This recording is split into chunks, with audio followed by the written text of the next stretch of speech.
Today, I wanted to share something with you that you can easily and quickly implement so you can start seeing results pretty quickly, because I'm all about helping you book more clients. So in fact, this is so simple that once you sit down to do it, it'll probably take you about like 5 to 20 minutes, depending on how easy this is to change on whatever website platform you're using. So what area of your website am I going to be talking to you about today? I'm going to be talking to you all about your contact form. Before we get into that, let me ask you this. Are you tired of getting dull inquiry emails that just consist of, hey, looking for a photographer for my insert whatever they're looking for? So whether it's wedding, engagement, family session, branding session, and then can I get your pricing and package info? So if this sounds like most of the inquiries you're getting in your inbox, then I totally feel you, because I used to get those types of inquiries all the time too. But once upon a time, I also thought that this was just how people inquired. So I actually didn't think anything of it. So if you're listening to this right now and wondering, Sarah, like that's what I'm thinking. I don't see anything wrong with those inquiries. What are you talking about? Then let me tell you, there's a whole nother world out there that I'm so excited to show you in this episode.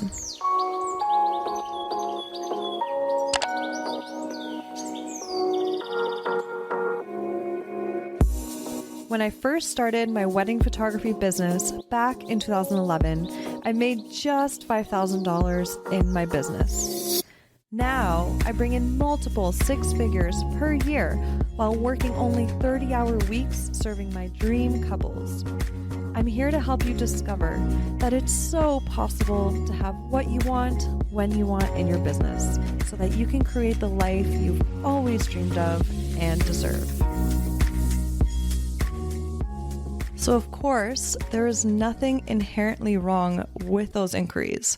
It's so important to stay grateful for every single one that we get, but it is possible to get ones that are of better quality. So this is an area, when used well and to your advantage, you can not only create more quality conversations with potential clients that have a higher likelihood of converting into a paid client, but when your contact form is set up right, you can also gather information you need that will help you run your photography business much more smoothly. So I'm going to read you 2 examples of inquiries that I recently got in my inbox, and then I'm going to walk you through how you can make sure you get more inquiries just like these ones. So example number 1, they provided me with their wedding date, their ceremony and reception location, and they also let me know where they found me. And then in the message area, which is the area that they wrote like a little paragraph to me, this is what they wrote. First and foremost, are you available? Packages you offer? And we love your work and the natural moments you catch, the stories they tell. And then 3 random facts about us. We met working together.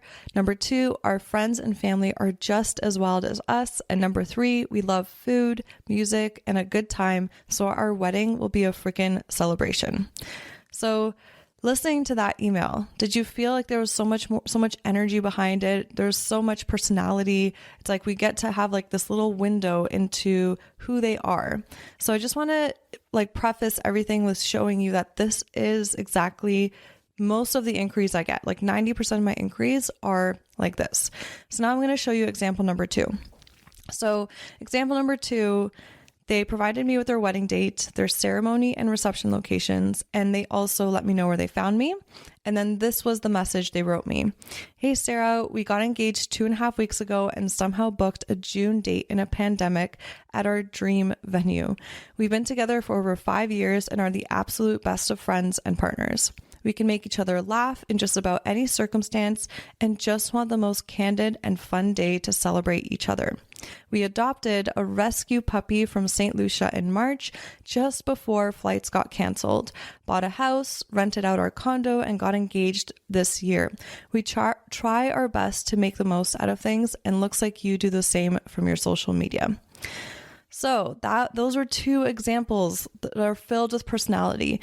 And I bet if you're only getting inquiries that are like, hey, can you let me know about your pricing, your packaging, and that's all you get, I'm sure that listening to those, you're like, I want those inquiries. Like, I want to be able to get to know my potential clients that way and get even more excited about those inquiries that come in, right? Because as photographers, we get excited about the stories we're going to be telling, right? Not just like this bland, like, hey, what's your pricing? It's like too robotic for us. We need a story. We need energy behind the people that we photograph to get excited about it, right?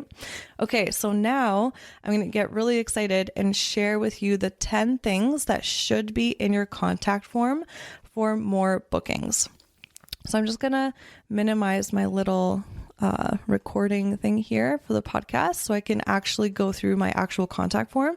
So it would actually even help if you went to my website, sarahmonica.com, and then you can take a look at it there. But I'm going to walk you through like the reasons why I have it the way I have it right now, so you can fully have that understanding. So number one, you want to make sure there's a photo of you on that page where your contact form is sitting, because they want to know who the photographer is. They need to see the face. They need to feel a little bit at least connected to you. And that also leads to you needing to have an about me section on your website, but that's a whole nother episode. So I'm just going to stick to just this photo in this one area, and make sure it's one with you showing your face. When I do coaching sessions with photographers, there are many times that I have someone that kind of like is hiding behind the camera a little bit, where you literally just see like one eye popping out. You want to make sure that you're showing your face, because if you expect them to be open and vulnerable with you in front of the camera, you have to show up that way first, right? So make sure to have a photo of you that's really representative of who you are, your personality.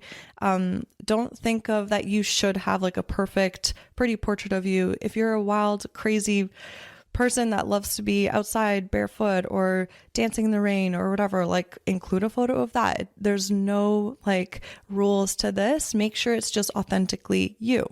Okay. Number two, make sure to have a photo that represents your work really well.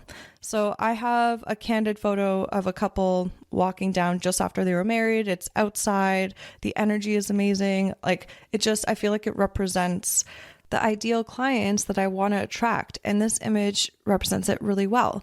I mean, she's walking back from just getting married, barefoot on the grass, and that's what I'm all about. So make sure to have an image that represents exactly the work you want to shoot, the type of client you want to attract. Make sure it's there. And not only that, make sure there's a ton of emotion in the photo, because again, this is the last point that these potential clients are hitting before they connect with you. And you want to hit them with a photo that gives them a feeling where they can insert themselves into that photo and imagine how they would feel seeing a photo of themselves like that in the future. There's a whole lot of feeling going on. So make sure to do that. Okay. Next, we're going to jump into the actual contents of the contact form. So number one, of course, you want to ask for their names. And this is a given. Obviously, you can choose if you want first and last name, or you could just write name and then they just choose what they write. So I just have it very simply, just name in my contact form. Then next, you want to make sure that you get their email. And I preferably choose email as like my form of communication. If you're someone that is really strong on the phone and you prefer to chat with potential clients that way, then definitely make sure to ask for their phone number as well as their email, so you can have that option. Because if you're strong over the phone, which I know I'm not, I'm so awkward on the phone because I need visual cues to like see when people are actually listening or responding to me, or if they're about to talk. And sometimes I'm about to say something as they're not done talking, and it's just this whole awkward thing. So I'm like, okay, email is my strong suit, and it also helps me keep my boundaries of like, I don't get random phone calls throughout the day if I'm trying to have focus time or personal time, right? Or text or anything like that. So that's my boundary. I handle all inquiries over email. So you can decide on what works better for you. So the next thing you need is a section or a little checkbox thing where they can let you know what they're inquiring about if you have multiple different offers. So for example, I have, they can pick either a wedding, a couple session, documentary family session, or coaching session for photographers. So you can have like all the options listed there, or you could just simply have, what are you inquiring about? And they can have a box where they can just type that out. Then if you're a wedding photographer, you have to get their wedding date, right? You want to make sure that number one, you're available. And number two, if you didn't ask for their wedding date up front, then there would be a lot more back and forth emails, which wastes their time and also wastes your time. And if you are just a portrait photographer, I don't think it's absolutely necessary to have a date in there. So I don't think you need a date unless it's part of your workflow that works for you. Okay, so those were like kind of the pretty like common, like, duh, Sarah, I need that on my contact form, right? So now I'm going to move into the things that are more strategic and very important to have. So next, if you're a wedding photographer only, you need to make sure that you ask this question. So what is your ceremony and what are your ceremony and reception locations? And then in like little brackets, I write, make sure to include both if they are in different locations. So I ask this because I want to make sure that, first of all, I'm booking weddings that are a right fit for me. For example, I don't photograph weddings that take place in churches, halls, or like really big dark spaces, just because with the lenses I shoot, like a 35 and a 50, I just find that it just doesn't go well with my shooting style, because if I see something happening way across the room, I use my little feet with my 35 to get those moments, right? And people are so aware of like a photographer running across the room like a crazy person to catch a moment, then they stop and look at you and then you miss the moment. So, and not only that, I also am so passionate about the outdoors and people that are like laid back, and like weddings that have like campfires and bare feet and playing outside. So I just want to surround myself with the outdoors as much as possible when I'm working. So of course, like here and there, maybe once or twice a year, I'll have a church wedding and stuff like that, but it's very, very rare for me. But if you make sure to ask, if you're in the same boat where you're like, yeah, I have a very specific vision of like the weddings that I want to take on, then you have to make sure to ask for the ceremony and reception locations, because I learned this, that when I used to just ask for the venue, then they would just give me like the venue of where the reception is. And then sometimes it would end up being a church ceremony as well. And again, there's nothing wrong with church ceremonies and all of that. Like at the end of the day, when I do take on church weddings, I find the beauty in the couple's story, and I still am so passionate about documenting it. I just want my ratio of weddings not to be like 50% like church weddings and 50% outdoor weddings. I want it to be like 80% outdoor weddings and 20% city and church weddings, if that makes sense. So there's nothing wrong about you figuring out what ratio makes you happy in the working environment that you want to have. So make sure to just, have that question up there so that when they do inquire, the ball is in your court of knowing if you want to take on that booking or not. Okay. The next part, this is so important. You have to ask this question: how did you hear about me? And number one, if you are a photographer it's just you're just the photographer. It's not like your husband-wife team or like a photography studio.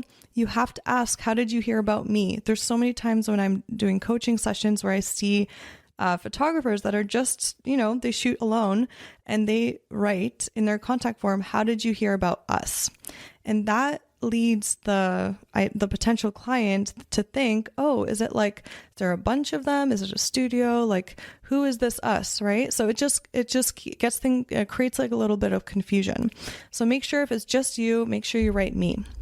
And the reason we have this question here is because this is where where your marketing efforts are actually helping you gain more traction in your business and more clients.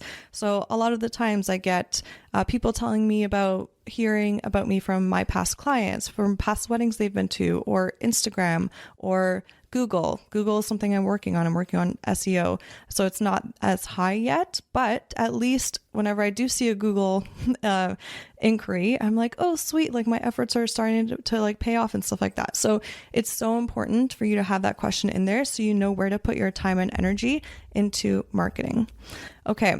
And second last item that you need to make sure to have in your contact form, and this is the biggest one, I believe this is the biggest one. So many times I see photographers, they just have like message. Literally, they just have a little word that says message, and underneath there's the message box for the couple to inquire.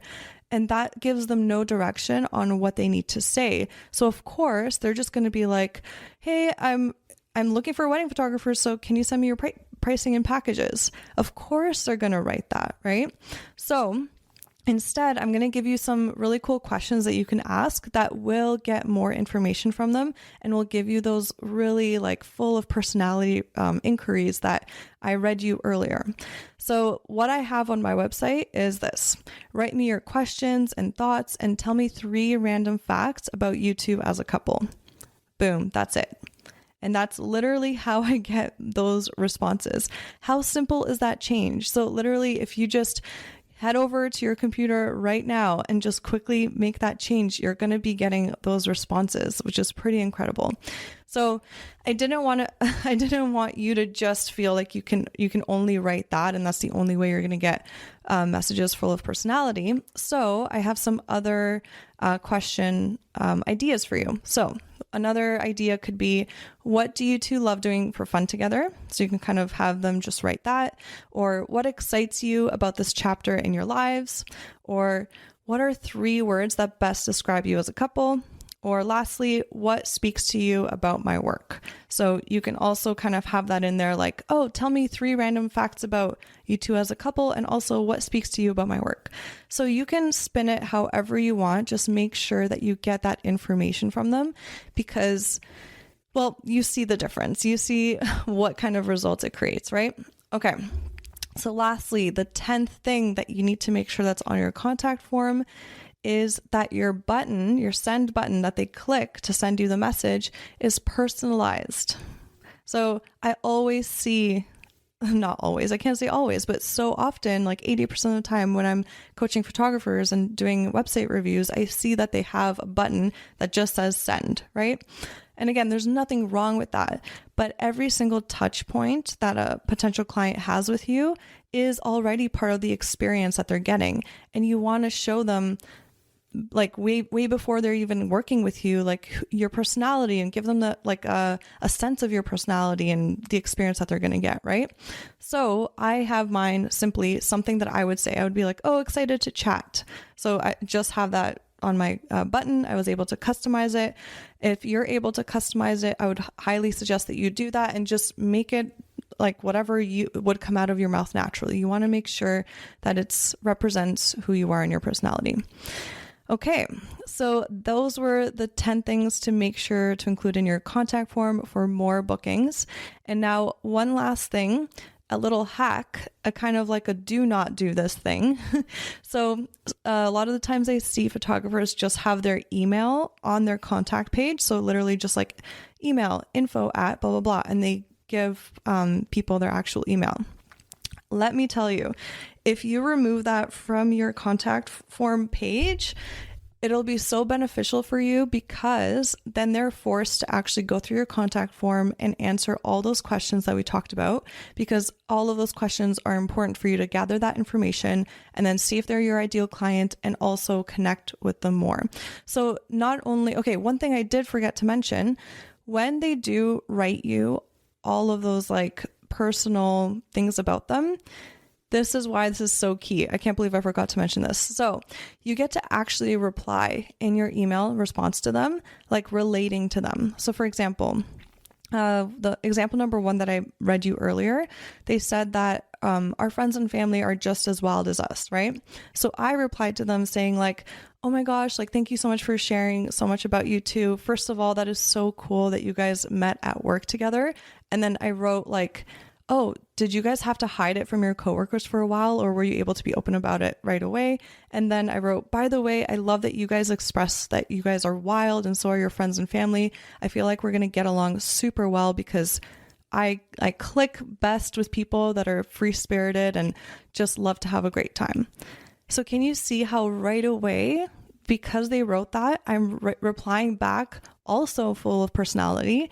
And guess what? When we reply back with personality and we connect with other humans, as soon as that connection is formed, they will feel much more bonded to the experience that they're getting with you, and they'll feel like they can trust you more. They'll feel like they like you, and that equals a much higher likelihood of them booking with you because they know that the photographer is going to be there with them the whole day. So of course they want to book someone that they actually like and connect with. That is a huge part of this whole strategy. I totally get it. You're trying to get noticed and you don't know how. I mean, raise your hand if wondering where your next booking will come from keeps you up at night. I know how that feels like. I was there once too. But I'm about to help you get clear on how to increase your bookings and inquiries. After coaching many portrait and wedding photographers, I realized they all had one thing in common that was holding them back from booking their dream clients. They didn't know how to market themselves. Once they got clarity on how to show up and put what they learned from me into action, they began to book more of their dream clients. And now I'm excited to help you do the same.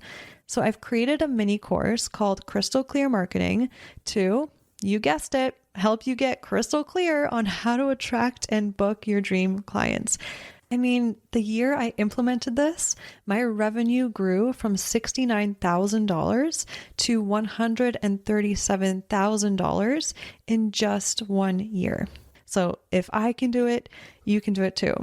So in case you're wondering, inside of the Crystal Clear Marketing mini course, I share how to optimize your website so that more of your dream clients inquire and book, how to go from being a generalist to becoming a specialist, and why it matters, how to find out who you are at your core and fuse it fearlessly into your business. Also, how to show up on IG so you attract quality followers. That's so important. How to make the money you deserve while feeling fulfilled with your work, and how to make marketing effortless and fun, because it should be. Running our business should be fun. So what I'm so excited to share with you is that I've made this very affordable. So to get all the deets and enroll in this mini course, go to sarahmonica.com/crystal clear. Again, head over to sarahmonica.com/crystal clear. I cannot wait to see you in there. So I've talked to you about the 10 things, and now I'm going to recap them for you just quickly so you can remember, because there's a lot of info to take in. So remember to have a photo of you, a photo that represents your work really well and is full of emotion on your contact page. You want to make sure to get their names, their email or their phone number, and you want to find out what service they're inquiring about. If you're a wedding photographer, you want to get their wedding date. And if you're a wedding photographer, you want to make sure that you get their ceremony, wow, that came out funny, their ceremony and reception locations. You want to ask them how they heard about you. And you want to make sure to create a custom question in there so that they write you something that's full of personality so you can write back a personalized response. And lastly, you want to make sure there's a customized button at the bottom so when they send the message, it feels like a little cute, like, yay, connect soon or excited to chat, just to, create a great experience for them from that point on. All right, so there you have it. If this episode helped inspire you to take a small, quick action to improve your photography business, I would love to hear from you, personally. So shoot me a DM to let me know what aha moment you had during this episode. And you can DM me at Sarah Monica Photo on Instagram. That's Sarah, no H, Monica with a K. So literally just shoot me a message right now. I'll be like, Sarah, this was my favorite part of the episode. Oh my God, I can't believe I didn't think of that. I would just love to connect with you.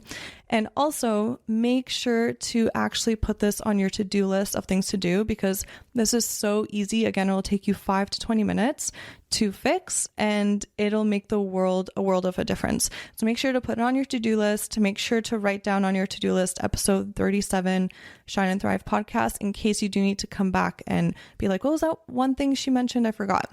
So make sure to do that, put it into action. And again, I would love to hear from you. All right, have an amazing rest of your day.